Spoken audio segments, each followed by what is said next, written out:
Welcome to the AirCon Vault, recordings of the live streams from Airwiggle's audio conference. These are made free thanks to our sponsors, A Sound Effect, Game Audio Learning, Kilohertz, Audio Kinetic, Sound Cuts, Sugi, Boom Library, Sound Warriors, and Airwiggles, the online home for audio people. What is this talk all about?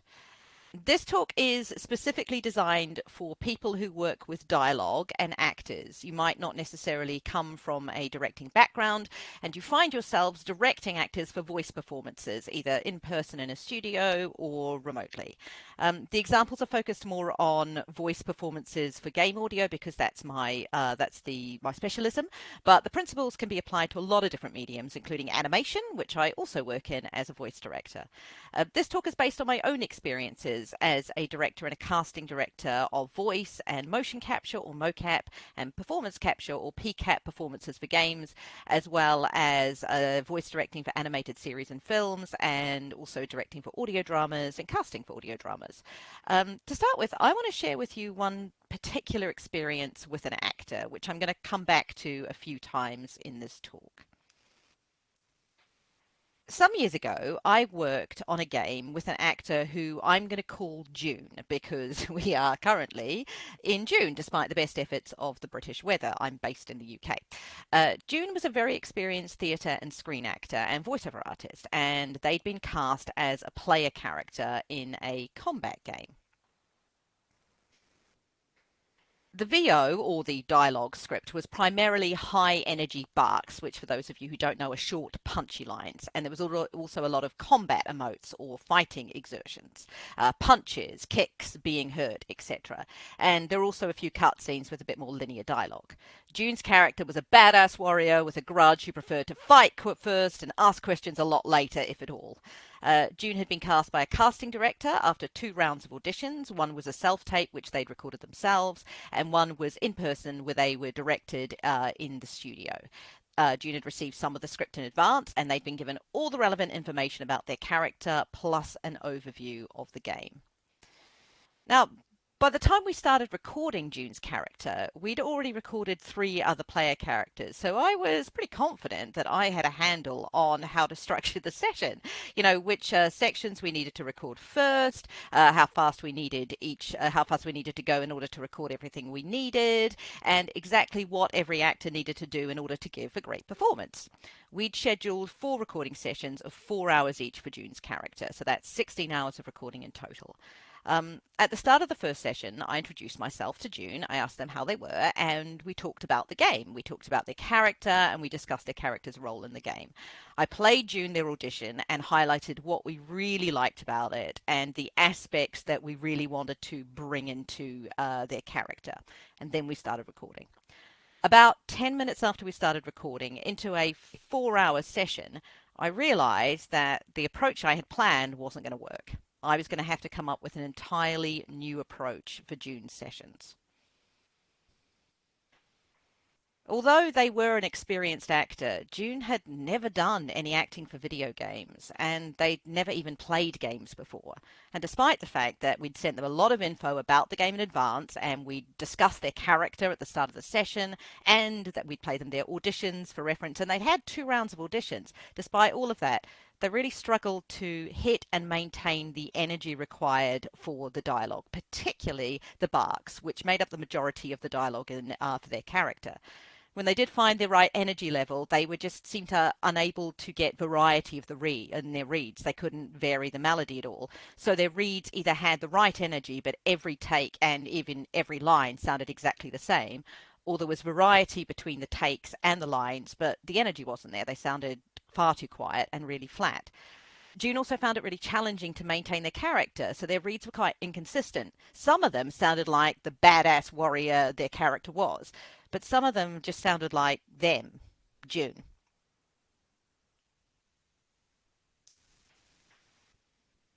Now, situations like that, like the one I had with June, are pretty common. Regardless of your experience as a director, you are going to find yourself directing sessions where you just can't seem to get the reads you need from an actor. And you're going to have to find the specific key which will unlock the performance you want from that actor. To help you find these keys, I'm going to outline 4 straightforward approaches to voice directing: technical, physical, context-driven, and intention-based.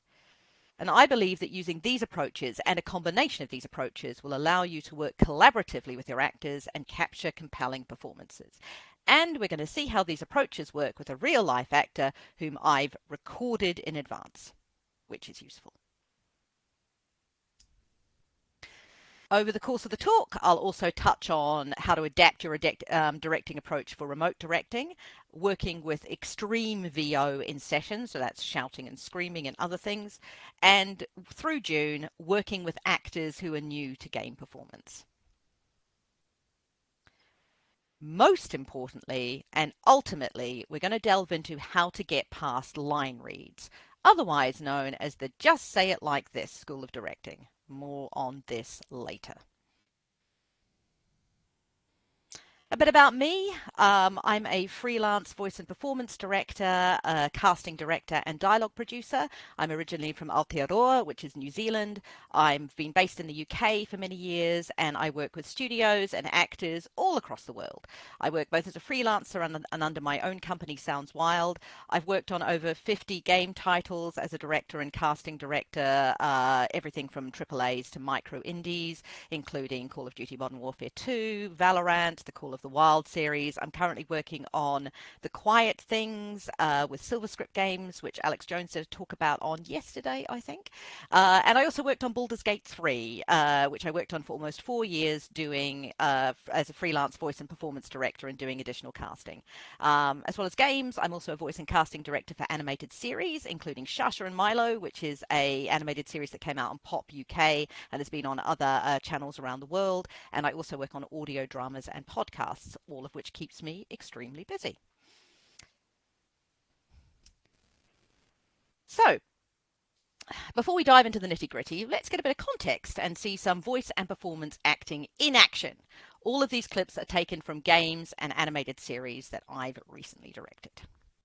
Hola, I'm Fuego, and today I'm taking you behind the scenes of Destruction All-Stars. Let's go! Yeah, Stuart, we got all that. But you're still just a cat. So, apart from finding ancient crystal armies, being chased by cat villains, and racing across the island in a hot rod bus, what else do you do at school? G'day, and welcome to the east coast of Australia. Or as I like to call it, heaven on earth. I'm sorry, you must be very confused. My name is Asim. I'm here to help. And you, my friend, you managed to die in the worst possible moment. What have you done, Agent? What the hell have you done? Our enemies know your location, the location of the device, and every piece of data you helped extract from the Colonel's mind. Dear Diary, my name is Alice. What I'm about to tell you, I've never told anyone. Imps are fast, but careless. Don't let them tire you out. Just get rid of them. And don't forget, you asked for this.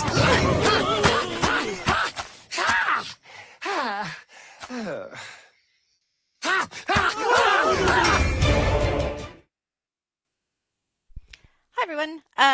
Right, I can see that a few people saying that my voice is a little quiet compared to the video. It will be. That's just to do with the way the audio is sent through the system.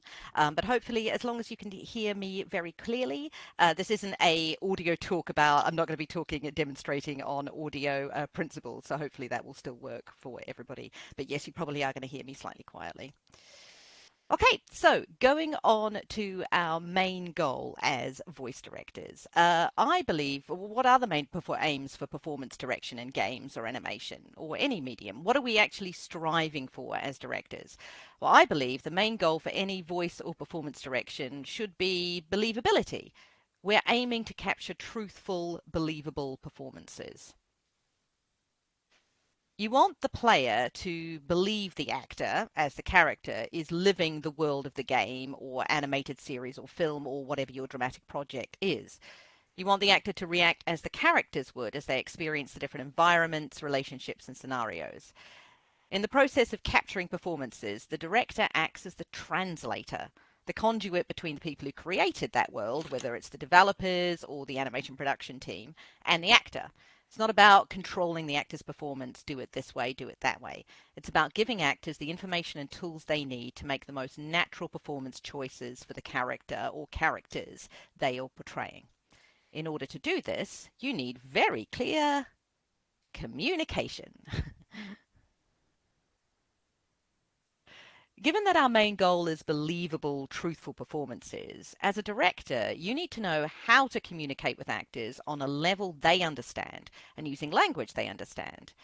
Many, if not most, of the actors and voiced actors who you work with will either be professionally trained or will have professional experience in stage, screen, or character voice acting.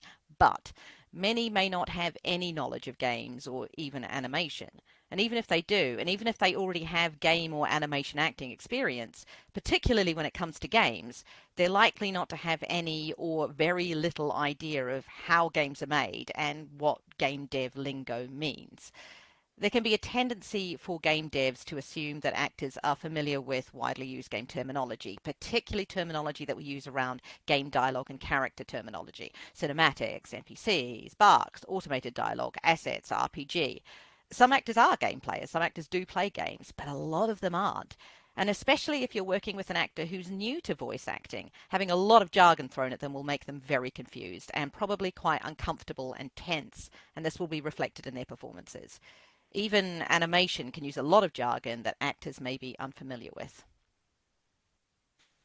Something I like to do at the start of a session is find out how experienced an actor is with voice acting in the medium you're working in, games or animation or whatever, and how familiar they are with that medium in general.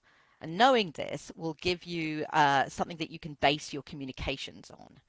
If the actor is completely new to the medium, be it games, animation, or whatever, which is absolutely fine, you might want to take some time to explain terminology and not assume they understand when you say, for a game VO session, for example, so this is the first cutscene in our RPG, and our PC is talking to one of the lead NPCs just before we go into a combat sequence.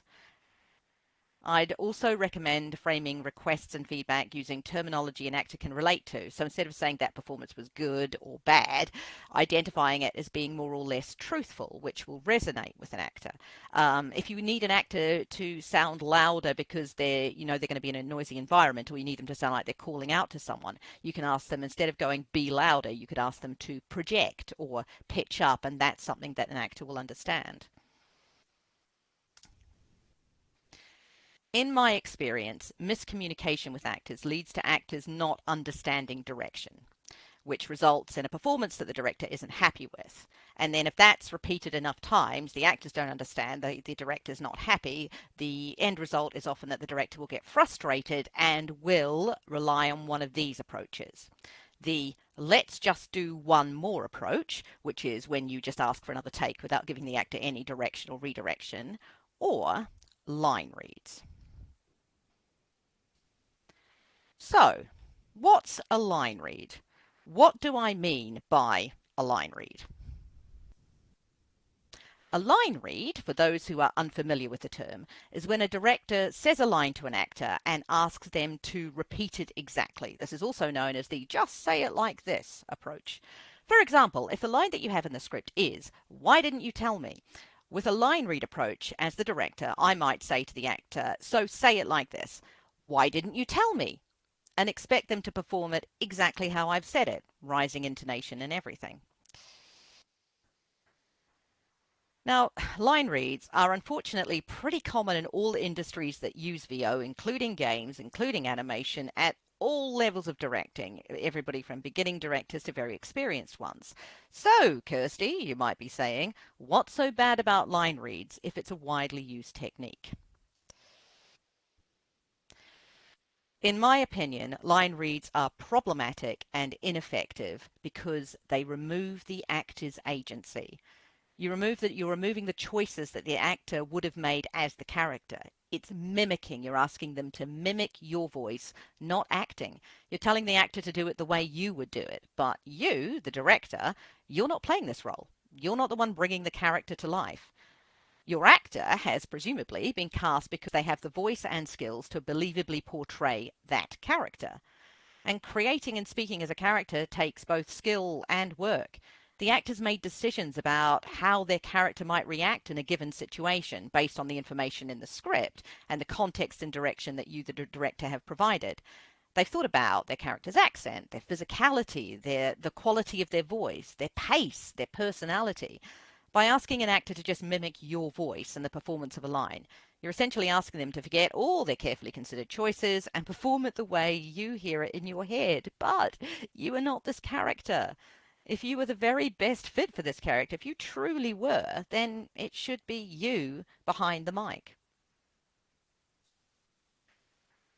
Line reads as a default directing style will lead to less natural and less believable performances because the actor is mimicking, as well as tense and probably grumpy actors. No actor likes to be demonstrated how to say a line. Trust your actor to embody the character and let them do their job. It all comes back to communication, effective communication with your actors. Directors often end up relying on line reads or the let's just do another one approach because they don't know how to communicate how they want the actor to perform a line.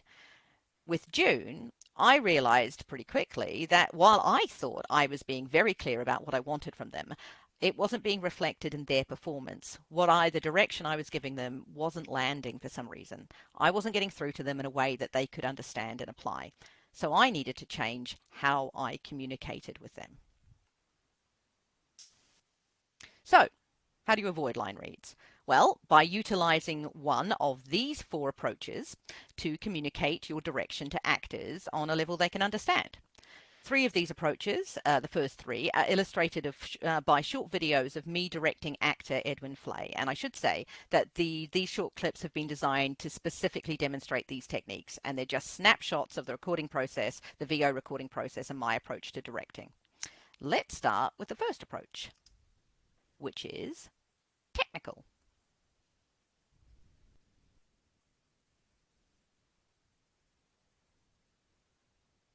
So, technical direction focuses on technical access, or a technical direction approach focuses on technical aspects of the voice and how changes to this or requesting changes to this can affect the performance of the text or your script. So, for example, I might ask an actor to change their inflection to give me a different read. I can ask them to have an upwards inflection, a neutral inflection, a downwards inflection at the end of the line.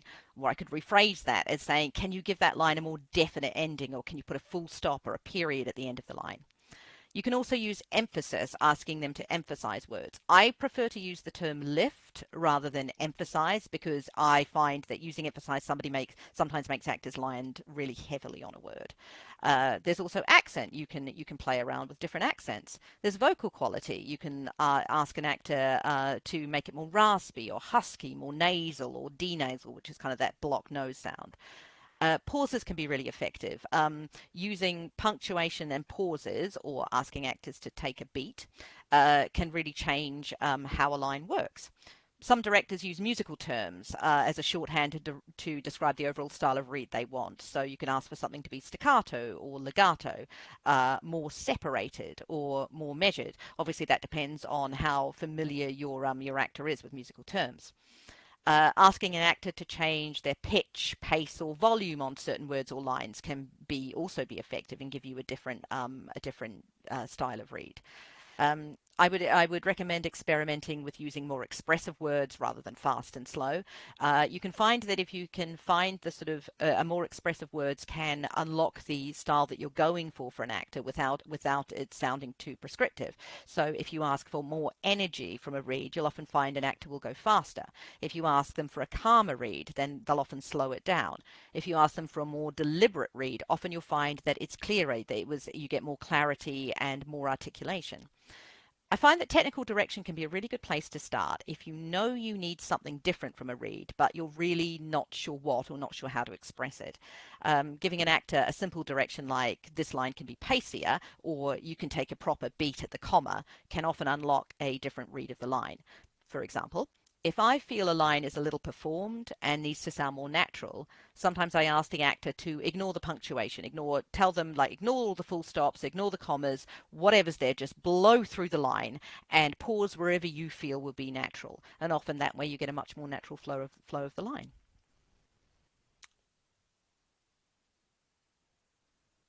To illustrate this, we can see this in action in the first clip we have, which is using barks.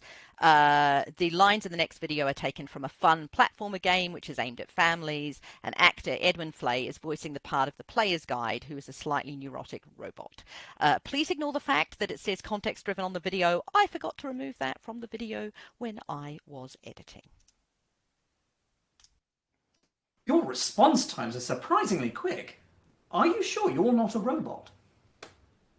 So close. You'll get it next time, I know you will. You did it! I was so tense, I'm sure my circuits are compressed copper. Perfect, lovely. Can we make him a little bit posher? Absolutely. In your audition, you made him just a little bit posher. It got that slight nasal quality. That very posh voices yes. Yeah, and I thought that was lovely. Just lighten your voice a little bit. Certainly. So maybe just lighten your voice a little bit. Make it a little bit posher with the accent. A little bit heading to. I don't want full on heightened RP, but just a little bit more RP. So let's try that. Okay. Your response times are surprisingly quick. Are you sure you're not a robot? So close. You'll get it next time, I know you will. You did it! I was so tense, I'm sure my circuits are compressed copper. Lovely, very nice. Just take the volume down a tiny bit. Of course. Yeah, because we don't want to sound like we're shouting at the player. No. Yeah, so just take it down to conversational level. All your emotional beats are perfect. We just need to reduce the volume a little bit. All right. So that first one, your response times are surprisingly quick. Are you sure you're not a robot? Treat it a little bit like you're leaning into them inquisitively. Yeah. And put the emphasis on sure for me. Are you sure you're not a robot? Your response times are surprisingly quick. Are you sure you're not a robot? Lovely, perfect. Okay, the second one. I want this sense of, oh gosh, darn it, kind of idea. And again, just watch the volume, especially on the so close. Yeah. So close. You'll get it next time, I know you will. Good. Go a little bit quicker through the second half of it. You're so impressed by you're so certain they'll get it right. You just wave it away. All right. Yeah. One more on that one. So close. You'll get it next time. I know you will. Lovely. Good. And then the next one, very, very excited on you did it, but keep the volume down. And then I loved the sense when you did, I love the sense that your heart was kind of racing, so you can lean into that a little bit more. If that means speeding up, putting a little bit of pace on it through the end, I think that's great. Think of it as your breath, kind of slowing down. Your heart's racing and then slightly coming back down to normal. Okay. You did it! Oh, I was so tense, I'm sure my circuits are compressed copper. Right, so moving on to the next directing approach, which is physical. With the physical approach to direction, you consider both how the physical environment of a scene can affect a character or an actor's performance, and how the actor incorporates physicality into their performance. How might they physically express the line? So with this approach, I tend to give physical prompts. So for example, I might ask the actor to change their posture or just physically enact the line. For example, if the character needs to sound tired, I'll ask the actor to slump, which will lower their energy. If the character is reading a map, which happened a lot in Baldur's Gate 3, I might ask them to physicalize this with their hand, like they're tracing a path on the map in the air, to give it more of a sense of that they're reading something. Some actors find mentally blocking a scene to be very useful. Blocking is working out the character's movements in a scene. We use it a lot in stage work, in the theatre, and also in film and TV on a set. So you might tell in a voiceover session, you might tell an actor to treat a line like they're walking away from a character and saying it over their shoulder as they do so, giving that idea of the movement, not actually physically doing it if you're on a fixed mic, but just giving that idea of it. And of course, this can work really well if you have an idea of what the physical layout of that scene or looks like, or you have a sense of what the animation of that scene looks like. But even if you don't, having physical prompts can really help an actor embody that performance. Obviously, when you're incorporating any kind of physicality in voice acting, you need to be careful about mic positioning and actors not actually hitting the mic if you're using fixed mics. I find that a physical directing approach can be very useful when directing emotes, because for emotes, or walla, as we use, say in animation, we often need to get a wide range of responses and sounds from the actor, because we need to get a lot of variety, because we're going to hear them a lot in the game or the animated series. And just to be clear, by emotes I mean non-scripted verbal sounds, such as fighting exertions, also known as combat sounds, punches, kicks, being hit, pain sounds, but also emotes can refer to dodges, jumps, falling, dying, and also hesitation sounds, and laughing and crying. That you'll also hear them being called efforts in games. Some studios call them onos, and in animation we tend to just call them generally walla, even if it's being done by one person.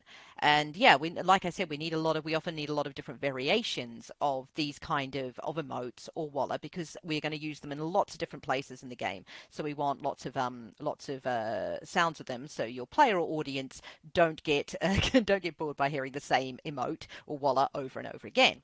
To demonstrate using a physical directing approach with emotes, here is another clip of Edwin Flay being directed through a set of emotes for a game. Okay, so we have some general emotes to do. We've got a set of emotes to do for the game, and the sound designers really want us to capture some general emotes, and they're going to use these grunts, these emote noises at various points in the game. Okay. Okay, so for things like jumping off a ledge, shifting aside a heavy object, that kind of thing. So I just want you to give me 3 kind of general grunts to start with. Okay.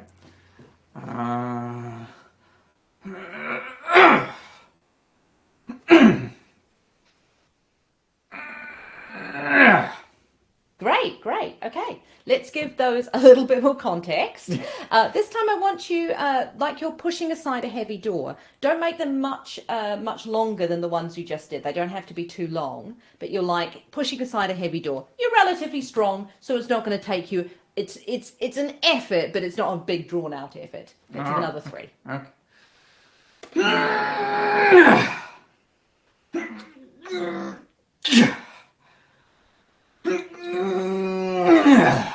Okay, now we're jumping off a ledge with a little bit of urgency because people are chasing us. Okay, this is in a combat sequence and you're being chased. Okay, so what I want with the jumping off the ledge, you don't have to do the jumping up sound. I just want the landing sound. Okay, go for it. 3. Yeah, 3's fine.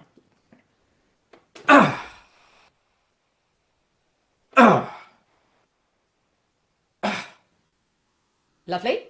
Now, think about the ledge as being about 6 foot, and there's a bit of pain as you fall. You twist your ankles slightly. Okay. Don't elongate the sound too much. Have the pain is within that landing emote. Okay. Another 3. Ah! Ah! Oh! Moving on to the next directing approach, which is context-driven. So with a context-driven approach, you give the actor context about the game or animated project itself. You could see me in you could hear me in the previous clip after deliberately not giving Edwin any context, then giving him context for what he was doing. One of the important pieces of context that I feel that actors need to know is which part or section of the game or animated film or series is the dialogue from. The context in which the player of a game or the audience who's watching the animation hears the dialogue can have a really big impact on the choices that an actor is going to make in the performance. In games in particular, there's a really big difference between how an actor approaches, say, cutscene dialogue, which is a lot more linear. It's more kind of traditional screenplay, film or TV style acting, where you're acting where there's a lot of people having a conversation, and it's a linear scene, compared with character selection barks, where you might want a few different versions, a few different takes for each line, compared with tutorial narration, which might have more of a teaching feel because you're guiding the player through something, compared with, say, an intro video to the game that has more of a game trailer feel. In the original video that I played, the bit where with the Australian accent, this is Welcome to the Emerald Coast, that is an intro to that game, and it does have more of a game trailer feel. So in a VO session, I might, using a context-driven approach, I might say to an actor, so these next set of lines are for the game tutorial. The player's already met your character, they've already met you, so it's not an intro to your character, but it is an intro to the gameplay. So let's go to play slightly slower than conversational as the player is learning the various moves they need to use in the game. For animation, it will be important to know potentially how far through the overall story arc a particular scene takes place. So if it's characters with superpowers, this scene in front of us, is this the first time the characters have used their superpowers, or have we already established that and we just haven't recorded that part yet? Is this visual joke that's referenced in the script, is this something that's already well established, or is this the first time the audience is seeing it? The actor will also want to know what's actually happening in the game or scene at that point in the line, which will be more or less complex depending on the game genre or the audience for the animated series or films. So animated game genres, straight linear stories might be slightly less complex than something like an RPG with a lot of branching dialogue. And for animation, animated series aimed at preschoolers will be a lot more straightforward than, say, a dark anime style series which is aimed at an adult audience. Another context aspect to consider for game performance in particular is what triggers the dialogue in the game. Actors will approach dialogue differently, knowing if this line is an interaction with the player character, or in contrast, it's automated dialogue, which is triggered when a player moves or interacts with a particular object or enters a specific area. For example, if I have a section of the script, a set of lines which I know is background dialogue or automated dialogue, I might give this direction to the player. This is background dialogue, which is going to automatically play when the player enters the tavern. The player is going to hear the conversation you're having with your mates just as low-level background chatter. So the actor knows that their lines for this particular scene are going to be more conversational and natural, just it's like having a chat, because they're not taking center stage. A good example of where you might use more context-driven direction is generic functional gameplay dialogue lines that might fire at multiple points in a game depending on the context and player action. And for this next clip with Edwin, we are going to look at exactly that. This is an example of using context-driven direction to direct generic gameplay dialogue lines taken from an RPG, which is a role-player game. You can see the setting, urban industrial district, and the context there. The character has to open a series of doors to get into a building. The building that the player has to get into, Edwin is playing the player character. The building that they have to get into is a key location in the game. The player has to get into it to complete this level. The next set of lines we have to do are gameplay dialogue. Okay. So these are very functional lines. These are lines that the player character will say to himself, essentially, when he's about to do something or commenting on something. Sure. So you can treat them like you're vocalizing your thoughts, essentially. Yes. Don't make it too low volume, but you are essentially vocalizing your thoughts.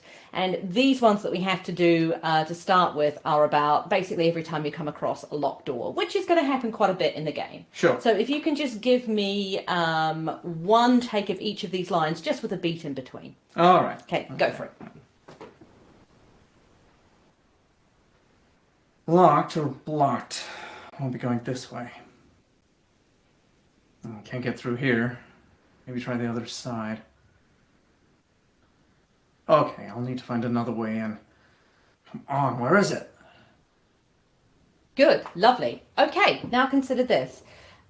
each of these lines is about the next door in a sequence. So the first line is the first door you can't get through. The second line is the second door you come across and can't get through. They're all trying to get into the same building. Yes, they're all trying to get into the same building. The third door is the third door you can't get through. So there's options. Yeah, so there's options where it's possible, depending on what the player has done, and we've seen other choices where they have got in earlier, they could get through earlier. But if the player manages not, there is a possibility the player can find all three doors. All three doors are sealed, and they can't get through, and they can't get through any of them because they haven't done whatever they were supposed to do earlier. Yeah. So treat it like that.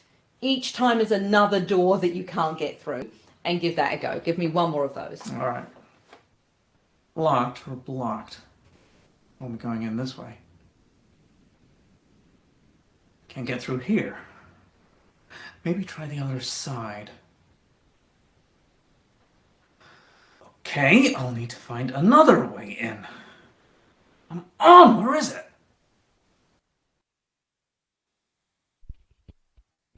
The final approach I'm going to talk about today is intention-based. With intention-based direction, you look at what the character wants to do in that situation. What do they want to do? What is their primary aim, their primary goal in this particular situation for this line or for this scene if it's a longer scene? And a clear way of expressing this is as an action. Now, for any actors in the chat or any directors who've worked a lot with actors, you may have heard of the acting technique of actioning. There is a lot of theory written about actioning and acting technique. Far too much to go into here. I'm going to use a really generic, very generalized top-level down approach, so don't come at me, Stanislavski stands. But as a basic concept, actioning is the application of a verb to a line to indicate the overall approach you want. For example, you want the character to persuade the person they're talking to. You want them to seduce the person they're talking to. You want them to convince the person they're talking to come with you right now. You want to communicate that you're angry with them. You want to tell them off, etc., etc. You want to reassure them. You might also frame this in a emotion-led context, thinking about how the character feels and therefore how you want the actor to approach the performance of a line or lines, or how you want the player, if it's a game, or the audience, if it's something like an animation, to feel. For example, I might give the following direction to an actor. So the character you're talking to, you are really wary of them, and you want to make it clear that you don't trust them. Or if I'm directing like a villainous character, I might give them the direction, you really want to unsettle and frighten the player character at this point, because that will unsettle and frighten the player. And remember, it doesn't have to be one action or one emotion. A character can experience impulses for varying intentions in a single line, or over an entire scene. They can go on a journey, just like we do in natural conversation. For example, a line might start with a character being defiant because they don't want to do whatever's being asked of them. But by the end of that line, they're deflated because they've accepted that they have to do it. You can also frame it in terms of the character's relationship with whoever they're speaking to. So using the example that I just used, I might give this direction to an actor. You're wary of the character you're talking to, and you want to make it clear that you don't trust them because you haven't met them before. This is the first time you're meeting them and you don't know anything about them. It's really important to remember that actors don't want to be told what to do or what to say. They want to be told what the character is doing and why they're doing it. You also don't want to tell them to play one emotion, as this will give you a one-note performance, all angry or all happy or whatever. By using intentions, you are giving actors not a line read, but an actionable prompt that they can then use to inform their performance. And if you don't know what a character is supposed to be doing here or why they're doing it, you don't know what the feeling is behind the line, then you need to go back to the writer and ask them, what is the character doing? How does this character feel here and why? Intention-based directing can be incredibly effective, particularly if you're working on a project where you're looking for more subtle, nuanced, naturalistic performances. But it can really, really work for any type of voice acting. As Amelia Tyler, narrator of Baldur's Gate 3, has put it, "Don't tell me what to say. Tell me how to feel." To demonstrate how a change of intention can make a difference to the performance of a scene, here is a clip of Astarion, one of the lead characters in Baldur's Gate 3, and I had the pleasure of working with Neil Newbern, who plays Astarion for almost 4 years, directing him over almost 4 years. This clip will contain some spoilers for Baldur's Gate 3, so if you really want to avoid this, look away for the next 2 minutes. Mute your screen, do something. Both of these scenes take place in the epilogue of the game. This is after the player has completed the final battle of the game. It doesn't actually reference what happens, but it is afterwards. Each one is a potential outcome when the player is in a romantic relationship with Astarion. In the first scene, Astarion is unascended, which means he is a vampire and he's chosen not to become a powerful vampire lord. He's going to remain as a vampire spawn, so he's not all powerful. The intention here was for Astarion to confess the insecurities he still has about his situation to his lover, who is the player, and to also communicate his acceptance of the situation.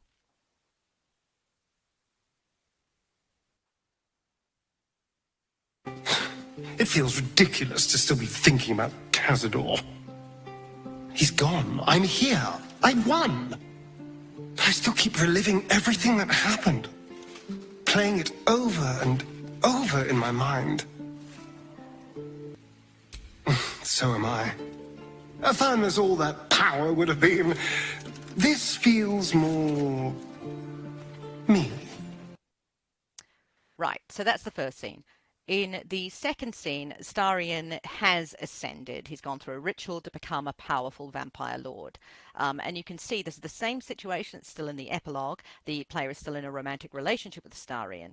But here the intention needs to change because Astarion has changed. The intention here is to remind the player of his dominance over them, to remind them how dangerous he is, and to subtly threaten them. Spawn is an ugly word. I really do prefer consort. Don't you worry. You have supped of my blood. It will be no trouble to extend a fragment of my protection to you. Just don't stray too far. But you'd never dream of doing that, would you? Why would I need to? You're going to be wonderfully obedient. Let's go back to June. So, after our first pretty challenging session, I went away and I thought about what I had learned about June as an actor. I thought about what directions they responded to and which of my directions just really didn't seem to land with them. And I figured out that June as an actor needed a combined approach. They needed to know context, when or where in the game the line was heard, so when the line was triggered. For example, this line is triggered after you steal a point from another character. They needed to know what the character was physically doing for each line. For example, in this line you were defeating another character with an ultimate power move at the end of a fight. And they also needed to know the intention, what motivated their character to say each line. So for each line, I combined these three approaches to give clear and concise as possible directions, such as this one. This line plays just after you've stolen a point from another character by running up and grabbing a ball on the floor before they could. You're pumped up with adrenaline, you're confident in your own skills, and you really want to show off to the other character. Combining these approaches gave June what they needed to embody the character and start acting and reacting as the character. Now that they knew why and when they needed to sound energized, they brought that energy into their reads. And I specifically made the language clear and concise and avoided any specific game terminology to make it easier for non-game players like June to understand. These 4 approaches can be used just as well for remote direction as in-person sessions. I've done a lot of remote direction, as any of us who have worked over the past 4 years have, and I've directed actors everywhere from Nashville to New Zealand, from my studio in the UK, sometimes just using my voice, and sometimes with us on camera as well. Here's a clip from the magnificent Truffle Pigs from Thunked Games that was entirely remotely recorded and directed.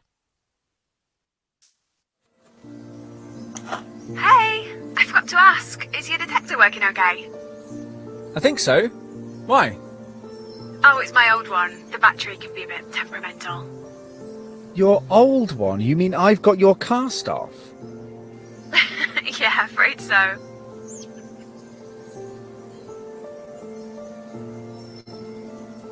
Can I, try using your detector for a while? See how we get along. I might let you have a go. In a few days. Scared I might find more than you if I have some decent kit? I like your ambition. Maybe we'll make a truffle pig of you yet. What? A truffle pig? Oh, blame Dad. He started calling me a truffle pig because I could sniff treasure through all the mud. Oh, I loved that nickname. It became our gang name too. Me, Claire, Sally, Jen. We were the Truffle Pigs.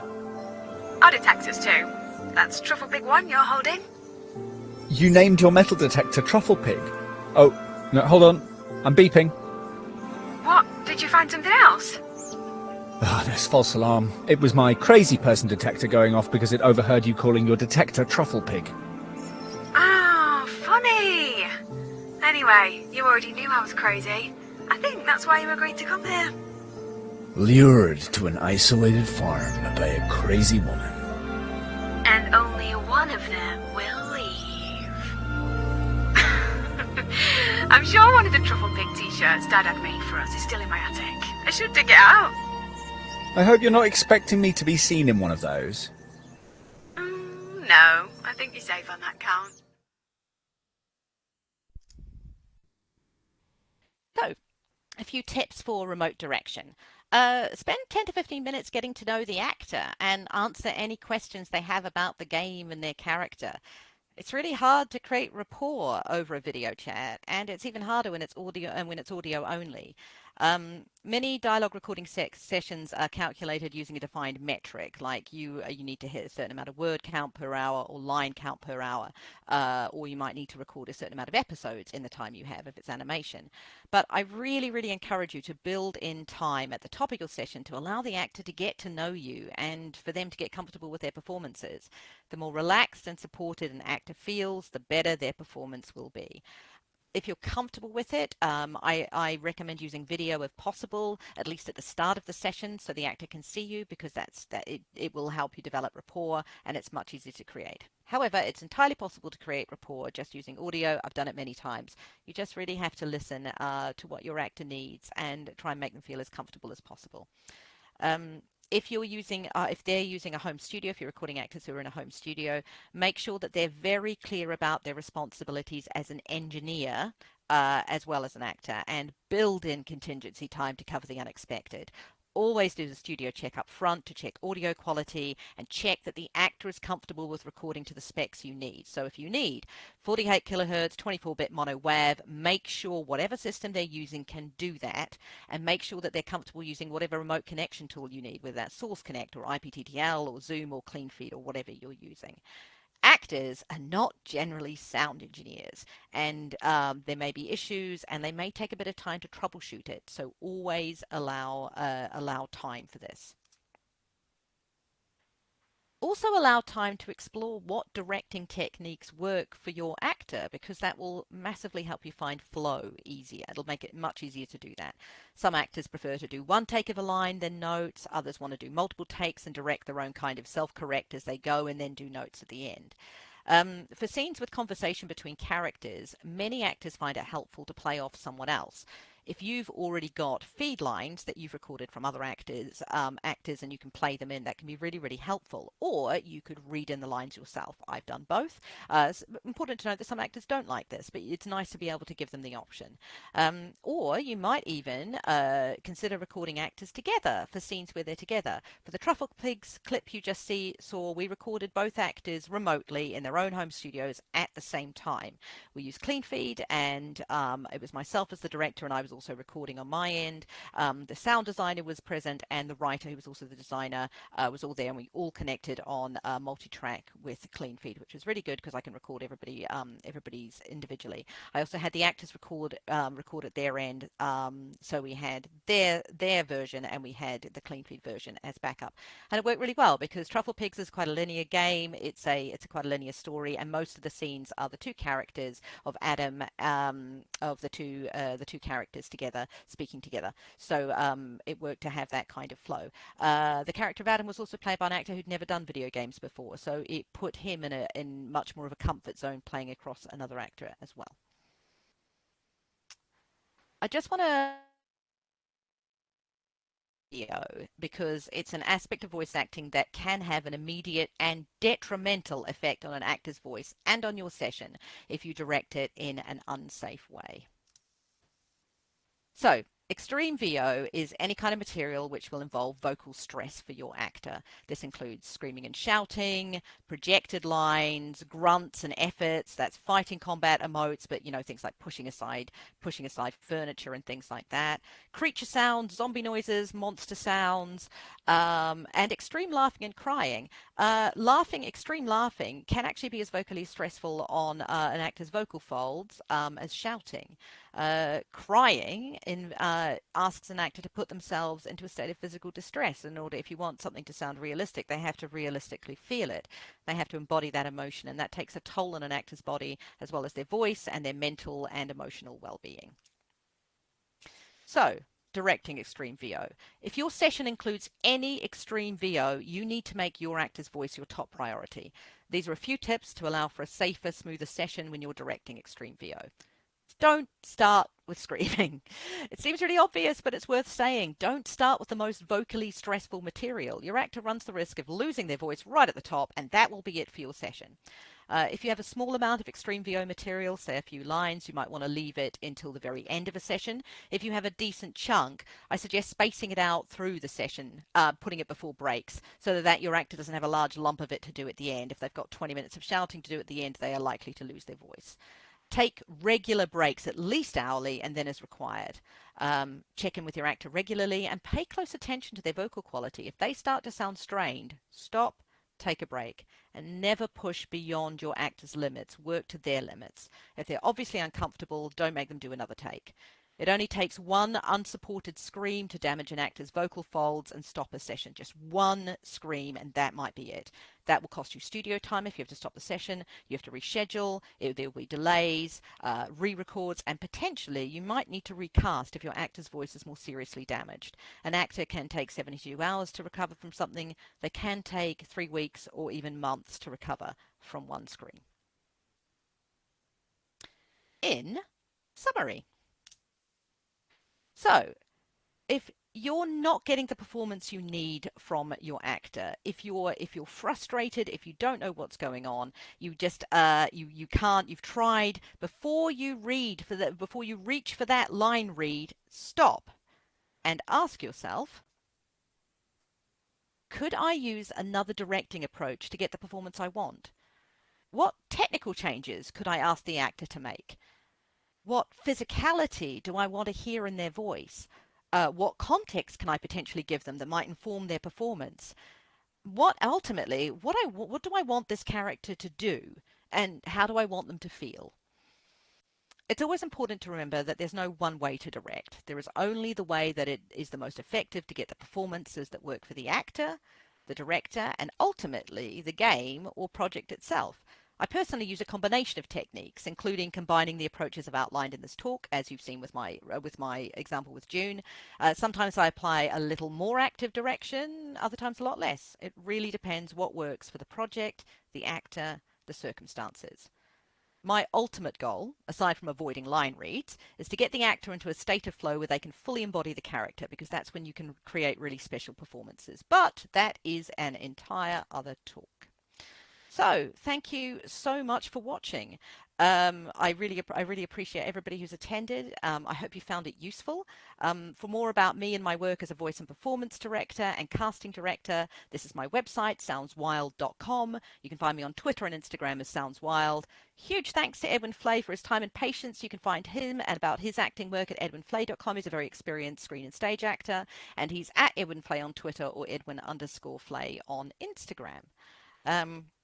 So now that is the end of the presentation, and I am here to answer your questions. Hooray! Okay, so I'm just going to go back up. I have, if you've got like a thumbs up under your question, a thumbs up under your question, that means that I have noted it and I will answer it. I'm just going to go up. I can see one more question down here, and we are going to go. So if anybody has to dip at any point, that's absolutely fine.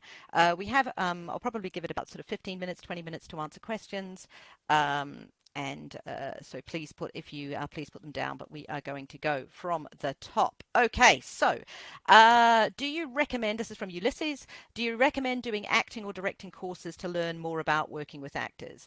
Totally up to you. I personally think professional practice is a good idea. If you don't come from a directing or an acting background at all, then I think it's really, really useful if you do a directing course or an acting course to see how things work from an acting perspective. You will learn. I've talked a lot about communication. I've talked a lot about getting on the same level as an actors, and doing an acting course or directing course will help with that.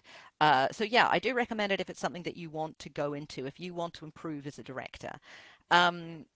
When I decided that I wanted to specialize in voice directing and directing for games in general, games and animation and other forms in general, there isn't a way to do it. I've trained in theatre direction, but it's and I've got a background in theatre, but there's no real courses out there. At least there weren't at the time. This is 10 odd years ago. That was there. So what I did is that I went to workshops as an actor, as a voice actor, and I went to workshops with top animation directors and top game directors, and I basically noted down how they directed, and that really, really helped me. So I would say, yeah, doing that sort of thing, I think is really useful. I am just going to copy. I can see another question there, so I'm just going to copy that down. I think. Okay. Oh, right. Okay. So next question is from Bas. I'm sorry if that's Baz, and I'm pronouncing that incorrectly. Bas Bertrand. In a game, most of the time the dialogues are recorded before the final implementation. How do you manage to achieve a result that works without having the final in-game outcome? Do you ever have to make adjustments? So firstly, Baz, most of the time, you obviously do have, if it's a evolving game, then you'll record dialogue afterwards for, there's also DLCs, there's also patches. We did a lot of patches when Baldur's Gate 3 was in early access from, I'm going to say October 2020. And by the time we did the final release, there were a lot of patches to it as we went through, and there were patches to the game afterwards. But I think you're talking about, like, we don't know what the game looks like at the end. We don't know what the final outcome is. I mean, bearing in mind that the dialogue's always tested, or it should be. You should be testing in the, you should be testing those, the developers should be testing the lines in game. So somebody will have gone through and done it. And generally when I do pickups for game dialogue, after we've recorded certain chunks of it, then usually that's the writer or maybe the audio team coming back to me and saying, and if it's voice, and saying this line doesn't work because of X, we need this line to be louder, this isn't very, very unclear because of the processing we put on their voice, this needs to be clear. So the way that you manage a result that works without knowing exactly how it works is that, well, we get as close as we can through testing, and then as a voice director or as a director, I rely on the devs to tell me what works and what doesn't.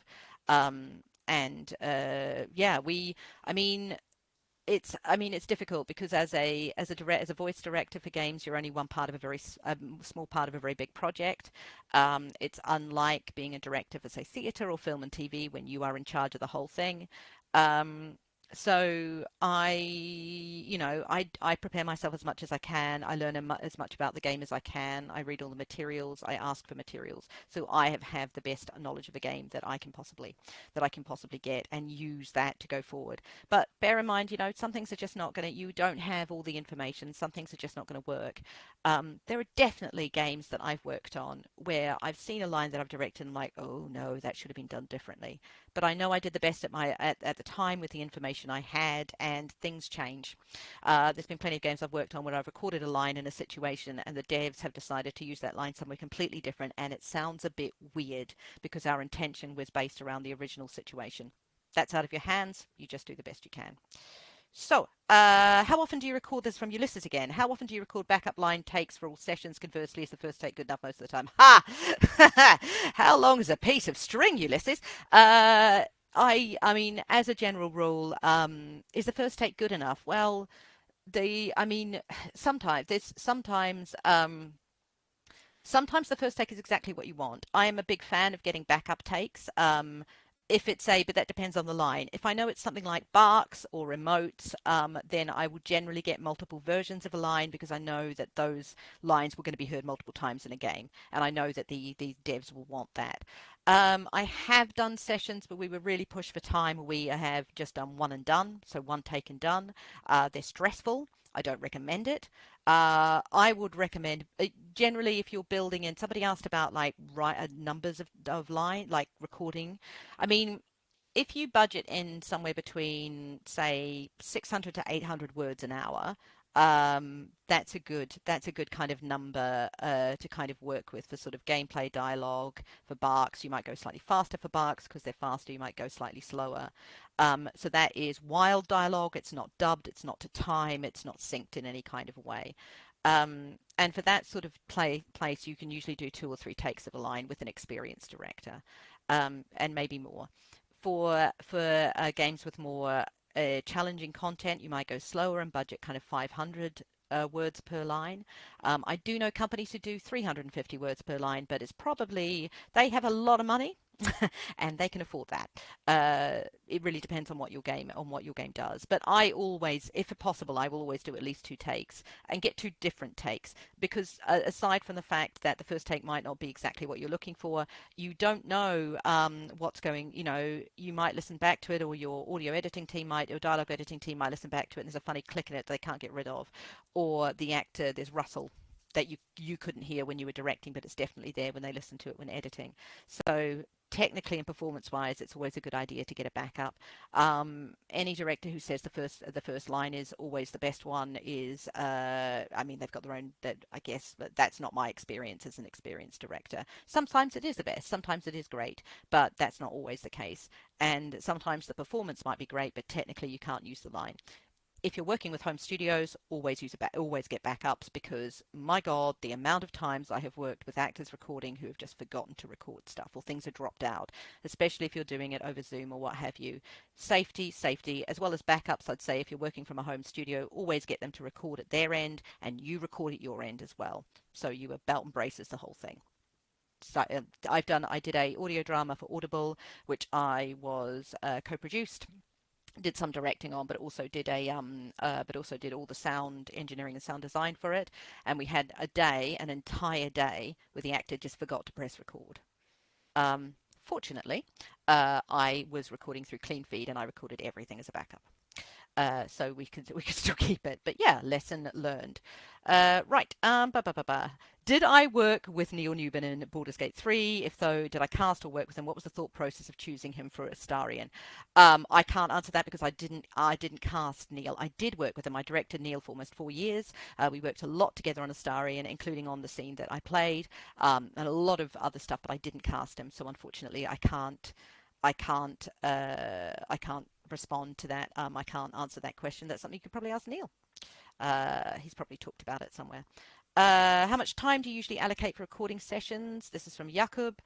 or rather, how do you calculate the time needed, since this can vary quite a bit per character? So how much time do you usually allocate for recording sessions? Or rather, how do you calculate the time needed, since this can vary quite a bit per character?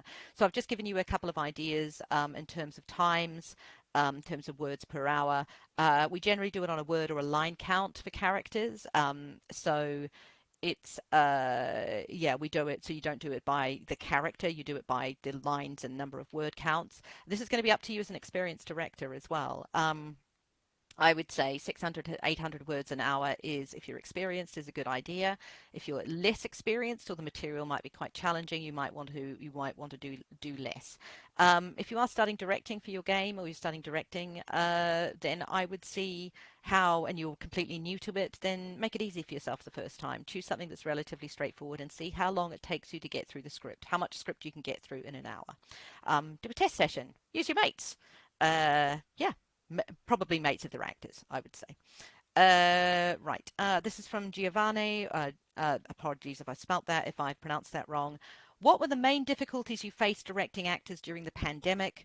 What lessons from that experience do you still carry with you today? Good question.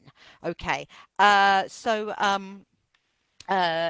Really, the biggest thing that I took away from directing actors through the pandemic was safety. Everybody during the pandemic felt very unsafe. You know, we felt emotionally unsafe, we felt mentally unsafe, we felt physically unsafe. And everybody felt quite vulnerable. And one of the pandemic and directing remotely through the pandemic, which I did throughout the pandemic, really taught me how to be able to empathize with actors quickly and make someone feel safe emotionally and physically and mentally in a short space of time, so they could feel that they were safe to explore. There's various techniques I use for those. They can't really describe them particularly because they are kind of personal to me. They might not work for you, but that was the biggest. The pandemic taught me a lot about emotional safety and vulnerability, and how to empathize with other people when you are so far away and you feel very isolated. How can you come together and make you feel like you're all part of the same project when you are quite isolated? And I do a lot of remote directing today, and that's still there. That brings me there. One of the things that became really important to me is the fact that you're always in a position of trust as a director. The actors place a lot of trust in you. They trust that you know what you're doing, you're in control of the session, you know the game, you can give them guidance. So you have to step up and do all of that. You have to know what you're talking about. You have to know the goal. Every session you go into, you should have a goal. What are we going to do today? Is it we need to record 800 words? Is it this is an exploratory session with the character, so it doesn't matter how many words we record, we just need to get an idea of how the actor approaches the character. Is it this is a trailer recording, so we have to record the trailer today, we're going to have to get lots of different takes for each line because marketing will want that. Is this an audition? Is it a 15-minute audition? So by the end of this 15 minutes, I need to have done this much of the script and feel like I've really put the actor through their paces with this character.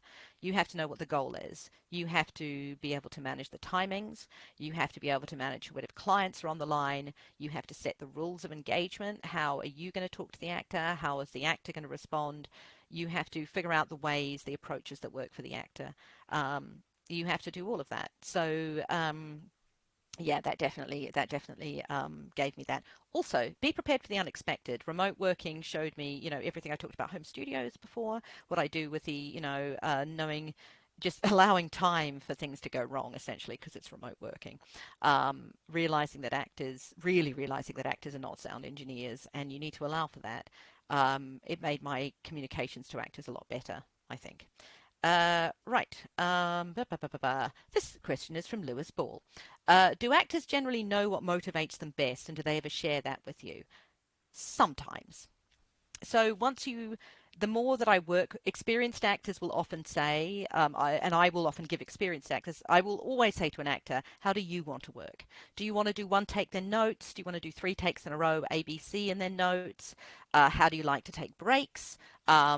how do you prefer to work? Is there any, if they've had the script in advance, are there any parts of the script you'd like to do first? You know, I always give them options so they feel they're contributing and they feel it's a collaboration from the start. As to what motivates them, sometimes they tell you up front, sometimes you work that out. I mean, the Baldur's Gate 3 actors, especially the lead actors, I worked with them for almost 4 years. By the end of it, I really knew what worked for them. And I've taken that, I've worked with some of those actors on other projects, and I've taken that forward. I know what each of them do. And that's a real privilege to have that relationship with those actors, simply because we worked on those games for such a long time. So sometimes they do, and I will encourage them to, but sometimes they don't. And then it's up to me to kind of, you know, work it out through our working process. This is from Nina Nikolic, or Nikolic, sorry if I've pronounced that incorrectly. Is it challenging to keep in mind the entire game in such detail to get the precise performances you need in all these different circumstances? Well, Nina, yes, it is. Yes, it is. It's incredibly challenging, especially something like Baldur's Gate 3, which is, for those who haven't played it, absolutely enormous. But any game, I'm working on a big game at the moment, which is due to come out in 3 weeks, and I am the only director. I'm the lead director, but also the only director on it, because it's such a complex game that it's difficult to hand over to other people. So I'm also doing the script editing for the game. So I've edited, the script's been translated, and I'm doing all the script editing for it as well. And so I am it, as far as this game is concerned. In terms of the voice direction, obviously not the making of the game, that's being done by someone else. It is challenging. I usually work on about 5 different projects at a time as well as a freelancer, so that's 5 different projects at different stages I have to keep in my head. Yeah, I am blessed with a good memory, and the way my brain works is I can make connections and contextualize things quite easily. What it does tell me is that, you know, there is such a thing as too much context. Every session we did in Baldur's Gate 3, there's over 2,000 characters in that. There's over 200 actors. We didn't need to give every single session. The actors did not need the timeline of the entire game. What they needed to know is what situation, where was their character right now? What was their character doing? What's just happened? What's about to happen? Yeah? Your character is selling potions at a shop in Baldur's Gate, the city. The players just had players just had an argument outside, and you are reacting to, and you are commenting on the noise you hear when they come in. You're wary of the player character because you could hear the argument happening, and you think they might be causing trouble. What can happen is that the actor can then decide not to buy anything and leave, or they might buy something from you, or they might have already bought something from you, and those are the different scenarios because it's an RPG with branching dialogue. That's what they need to know. They need to know, they need to know they're in the city of Baldur's Gate. It's a bustling cosmopolitan city. It's the largest city in the area. There's a lot of different races of beings. There's a lot of different people of different statuses. That's what they need to know. They don't need to know the entire story of when we meet the player characters on the Mind Flayer ship, right? You know, they don't need to know that. They don't need to know about the baddies. They don't need to know. They need to know what their character does. That's how you get around all that kind of context. If that kind of makes sense. Yeah. This is a question. I'm sorry, I didn't see who this was from. There was somebody up here who said something. Something.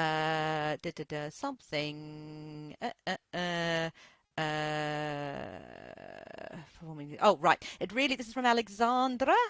It really, or Alexander, sorry if I've pronounced that incorrectly, really seems like you need to have a very solid overview about the whole game narrative structure. Usually, how far on the game's development would you prefer to be when you start working with actors? I would prefer to be involved as a caster. If I'm casting a director, I'd prefer to be involved as quickly as possible, to be honest, as once they've defined the characters to start knowing. I'd like to know if you are thinking of characters being voiced. I'd like to know, as a casting director, I'd like to know from once the characters are defined, so that I can have an input into what you might be looking for, and we can start that process. And I might be able to give you some insight, like, right, so you're looking for a Northern Territory Australian teenager, a Northern Territory Aboriginal Australian teenager.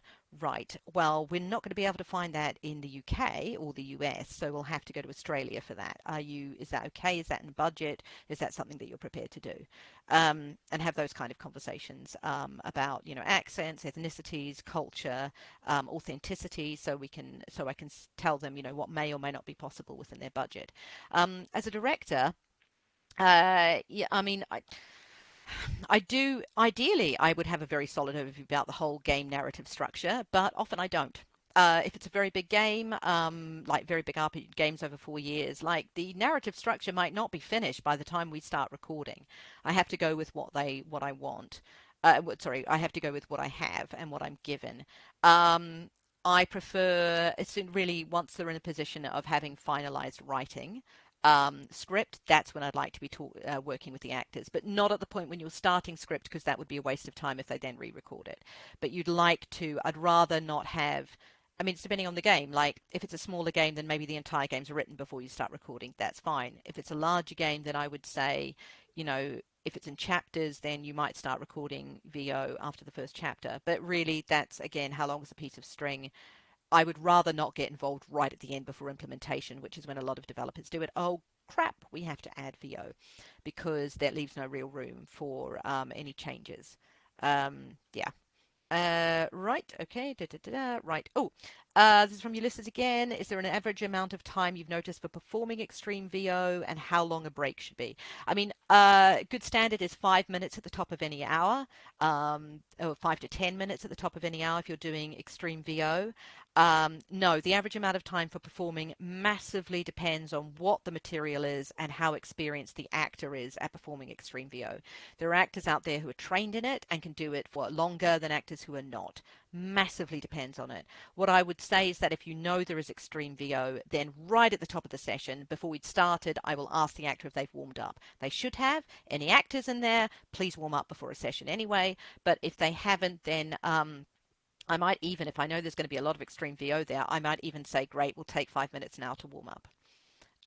But yeah, how average amount of time, I mean, I wouldn't, Call of Duty, for Call of Duty Modern Warfare 2, when it was all barks as the operators, the characters you play as, all barks, all standard, grenade, on your six kind of thing.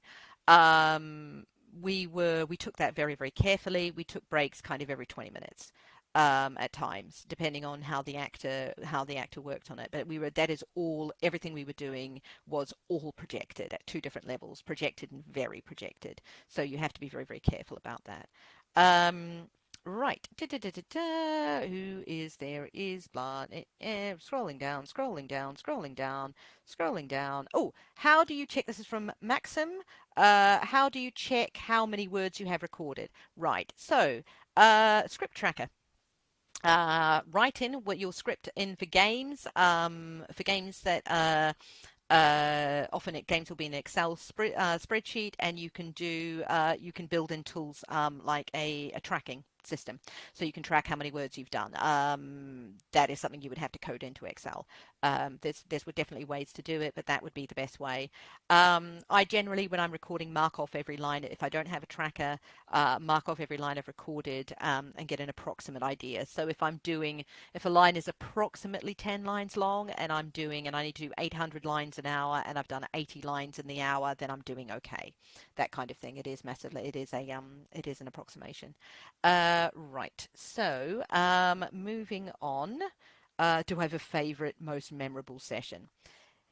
I have many, many memorable sessions. I can see Alex Jones is in this.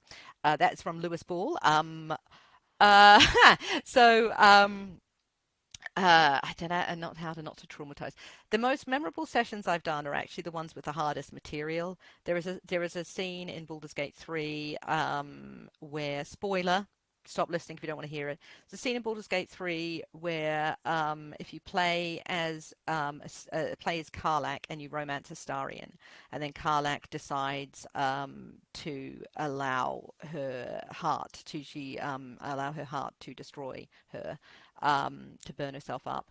There was a very, very moving day in the studio where we did that with This is Astarion when he's unascended, so Spawn Astarion, when we did that with Neil Newburn. And the way we approached that scene was as someone, the direction I gave him was, this is your romantic partner, your lover, your life partner has told you that they want to go through assisted suicide because of they have a terminal illness, they want to go through assisted suicide, and you accept their decision while being heartbroken and completely not accepting what it means for you. And that was a very emotional time. That was a very emotional day. Neil cried. I cried. Yeah, it was really, really, it was difficult, but we got through it. We've had challenging scenes in the quiet things that Alex and I are doing a plug for our Talk and Develop. Alex Jones, who's in the chat, and I have been doing a Talk and Develop on the quiet things, which is available at Steam, which is on Steam Next Fest at the moment. And we'll be talking about how to deal with sensitive and challenging material in the quiet things. I'll be talking about the sessions that we did when we directed scenes with very challenging material. There are themes of mental health and abuse and grooming, among many others. I did a talk on GDC about it. And those are really memorable for the challenging scenes. There are a lot of scenes, there are a lot of sessions I've done which have been incredibly enjoyable, like really, really fun, really funny. A lot of scenes. There's a musical, Shasha and Milo, which is the animated series. There's an entire episode which is musical where we had to get the actors to sing. And what was incredibly funny about that is because Rebecca Hansen, who you saw in my very first clip, who plays Shasha, she's also Alfira in Baldur's Gate 3.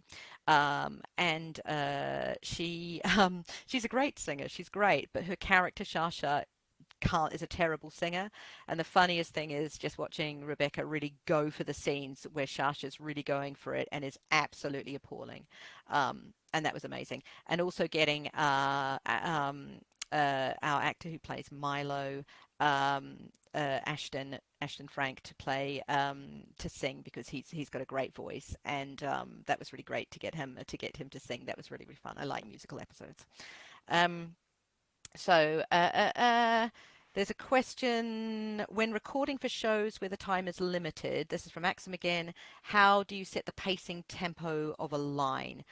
Really, it's less to do with the pacing tempo of a line. I'd say how many takes you're doing. You'll just be limited.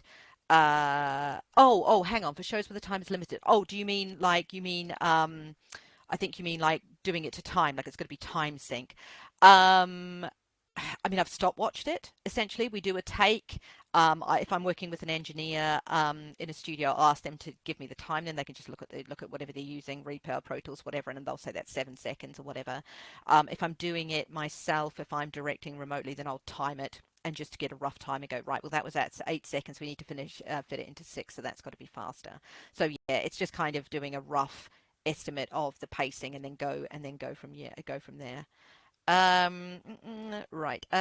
Do you find directing for video games more... Oh, it's from Tay. Do you find directing for video games more challenging or less challenging than directing animation?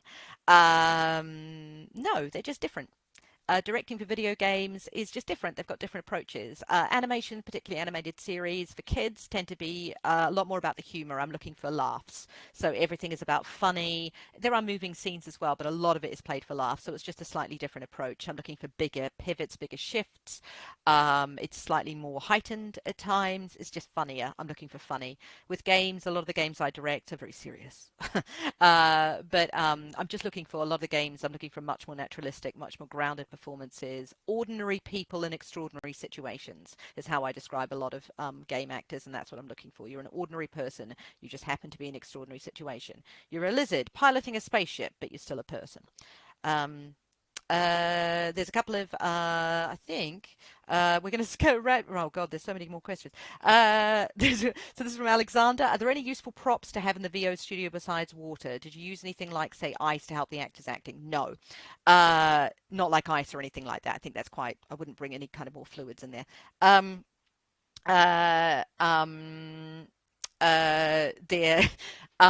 Like to make them feel cold.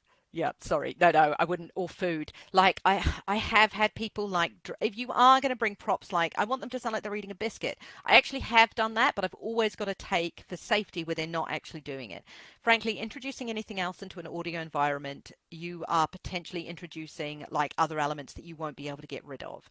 So eating something, you're asking the actors to move in a way which may cause more rustle, it may cause more noise, and make it a technically the take needs to be isn't good for tech reasons, and you might have to do a retake. So I'd say be really careful about using like any food or anything like that. What can really work is sometimes if it's with gun props and things like that, not actual guns, but like toy guns can work really well if you just need to get the actor in that tense thing. If we don't have a gun, I get them to do that.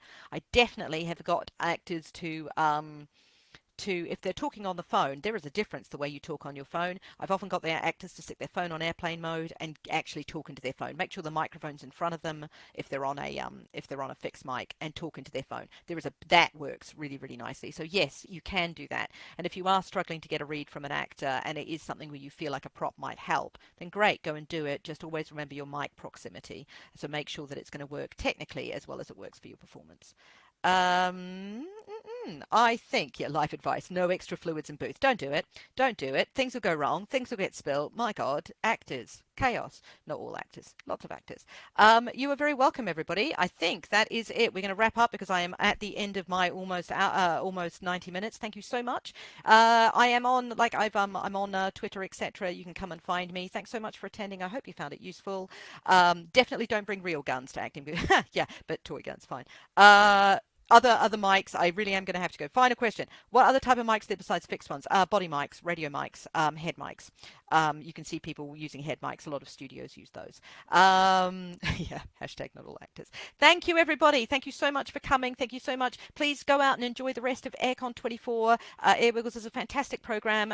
This recording, this talk, all the live talks are being recorded. Please come back and catch up. It's lovely to see you all. If you are in the UK and you're coming to Develop, I will be at Develop. Come to me and Alex's talk. It's on the Thursday at 11 o'clock in the Indie Boot Camp. I think it's at 11 o'clock on Thursday. It's definitely on Thursday.